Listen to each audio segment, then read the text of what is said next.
Tehran থেকে সরাসরি বার্তা, এবার আর পেছনে ফেরার নয়। দীর্ঘদিনের কূটনৈতিক টানাপোড়েন, নিষেধাজ্ঞা আর হুমকির পর ইরান এবার নিজ হাতে তুলে নিয়েছে তার চূড়ান্ত শক্তি, পরমাণু ক্ষমতা।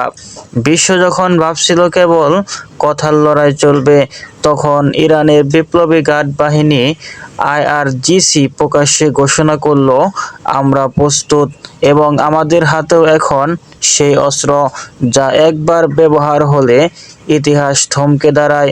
যুদ্ধের মাঠে ইরানের প্রস্তুতি, পরমাণু বোমার ক্যারিয়ার সক্ষম ক্ষেপণাস্ত্র প্রস্তুত, উচ্চ পর্যায়ের ড্রোন ও স্যাটেলাইট নজরদারির মাধ্যমে শত্রুর অবস্থান লক্ষ্য, হিজবুল্লাহ, হুতি ও অন্য মিত্র গ্রুপগুলোর সঙ্গে সমন্বয়। ইরান বলেছে, যারা আমাদের ঘিরে রেখেছিল, এবার তারাই আমাদের শক্তির বলয়ে বন্দী। এই যুদ্ধ শুধু গোলাবারুদের নয়, এটা মর্যাদা, অধিকার আর অস্তিত্ব রক্ষার লড়াই।